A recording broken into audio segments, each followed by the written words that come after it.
back on Nitro, we've got Rowdy Roddy Piper doing a big promo in the ring here, and he's going to bring out Dean Malenko. And Malenko's not going to say much until Ric Flair comes out. I guess this is where they start building the whole old versus new stuff.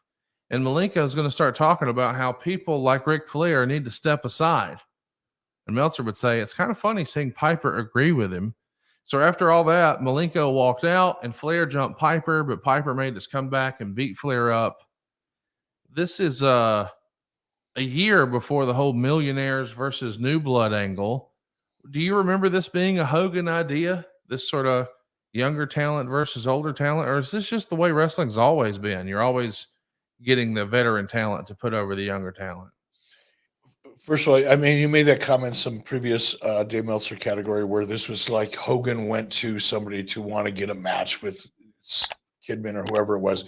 Again, completely false. The talent wanted to kind of that younger talent, that group of talent we were talking about, wanted to work with a guy like Hulk Hogan. We went to Hulk and said, Hulk, this is the direction we're going. Here's why we're going to go in this direction. Here's some ideas that we have in mind. What do you think? He hemmed, he hawed. He wanted to think it through, try to understand the why of it all. Once he understood the why of it all, he was fully on board. He didn't believe, when I say he was fully on board, he was fully cooperative. In his heart, he didn't believe it was the right thing to do, but he was willing to be wrong. So that's the real situation, as opposed to, the whatever one, wherever else you heard it. But yeah, that's how that, the idea, it's a natural story, right? I mean, that story is as old as storytelling itself. Yeah. The young and the old and, transition, right? That's not an original thought process by anybody, but it was happening naturally. And we all thought, those of us in the creative side of things, for the most part, everybody agreed that, okay, if we could figure out a way to do it well, let's do that, because it is real. It's not an artificial made up story out of somebody's head that has no relationship to reality. This is a human condition that can be really entertaining. Let's do that. We're seeing Dean Malenko doing his best promo work here. I like the idea of trying to get him involved with, some of the more headline talent. He won the, as silly as this sounds, but he was number one in the PWI 500 in 1997. And a lot of people started to really talk about this cruiserweight division as being innovative. And he's maybe the glue of that, where, if they had people who were working a Japanese style or they had people who were working a lucha style, Dean Malenko could have a great match with any of those guys. And his style of wrestling started to gain a little more attention. And it was a stark contrast to the style that maybe headlined in the WWF or the Hulk Hogan era or the Ultimate Warrior era or what have you. Did you think that there was ever going to be big money in a performer like Dean Malenko? Or was he always just going to be a valuable team member, but maybe not glitzy enough to be a headliner in WCW? If by big money, it probably means the same thing to you as it means to me, which would be, kind of that main event level status. Yes. Because Dean Malenko was making big money, even in the cruiserweight division, depending on what your definition of big money. And he was well into six figures, probably, compared to WWE, he was probably in the upper third of their financial roster, so to speak. So he was making good money. But I think your real question is, did I see him in that kind of main event role someday? And I would be dishonest if I said, oh, no, I saw him. He always had that potential. That would be dishonest. I didn't see him in that role. But I saw him as being incredibly valuable in just about any other role, all the way up into the main event. And I don't know. I think that's a pretty successful career achievement for a guy like Dean Malenko. No doubt. Let's talk a little bit about where we are with Bret Hart. We've talked about this a little bit in the archives over at 83weeks.com. We mentioned at the top of the show that this show actually happened, this Monday Nitro we're watching from the Astrodome here on May 31st, this is actually the day that Owen was laid to rest. Hulk Hogan was going to attend that funeral, as would Chris Jericho, Chris Benoit, and Woman. I'm sure you had no problem with any of those folks attending, but man, how do you approach a major loss like this where so many of the folks in your locker room are close to him, and you've even got his own brother as a member of the locker room? How was your how did you decide to handle that? with as much grace as I possibly could, and still fulfill my obligations to the network I work for. Um, like I guess through my experience, 30 some odd years, probably 25 years at that point or whatever it was. One thing I've gotten pretty good at is accepting whatever reality I'm faced with and just finding a way to make it work, or making chicken salad out of chicken shit. It applies to a lot of things in life, man, not just wrestling. And I guess because of the amount of wrestling I've had to produce, and so much of it live, and the different personalities and situations and catastrophes, and unfortunately, um, yes, including death, all of those things teach you over time that no matter how bad a situation is, you can find a way to work around it. No matter what it is, you can find a way to work around it. And it's best if you do it willingly and embrace it as an opportunity to, not to get heavy, but have grace, or just have empathy, whatever. Just be a nice person about it, and give people room, whether they had to go to the funeral, whether it disrupted creative, whether whatever, it doesn't matter. None of that shit matters. In a situation like that, nothing matters.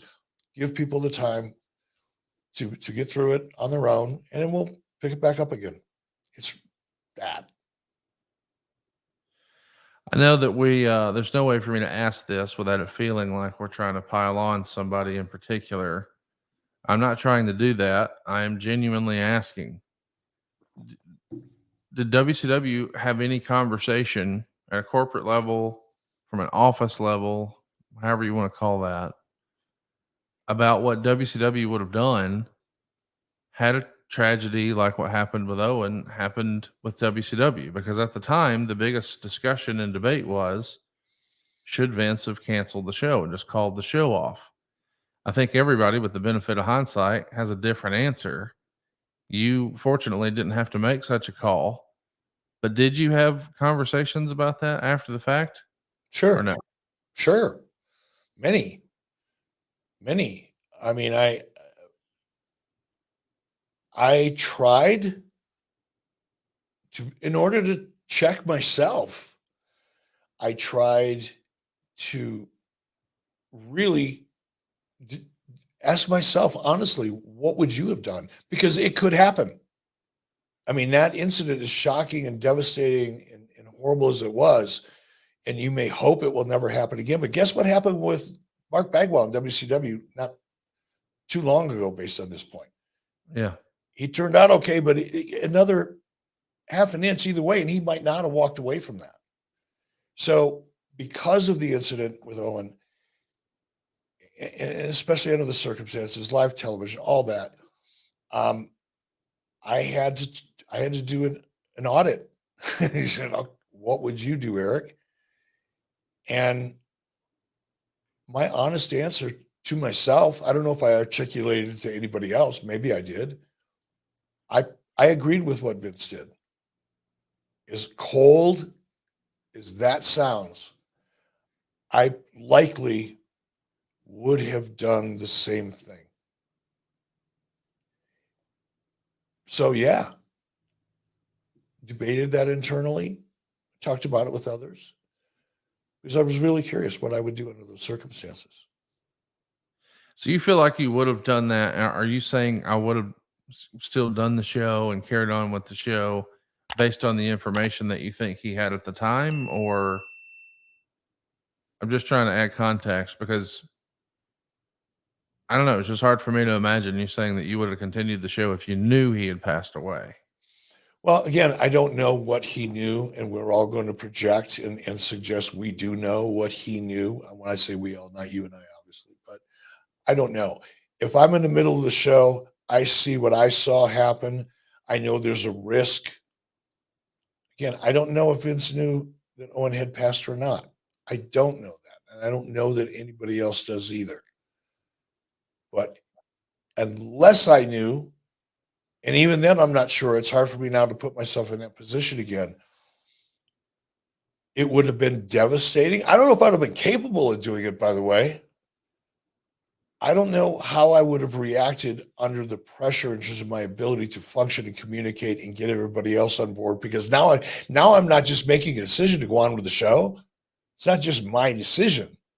There's a whole lot of other people that are involved, from talent, some even in production. Gene Okerlund, Bobby Heenan, whole roster of guys in the locker room that had a personal relationship. So it's not about whether I want to do it, I would make that decision or not. It's okay, if I make that decision, how am I going to effectively rally everybody else that may not agree with me?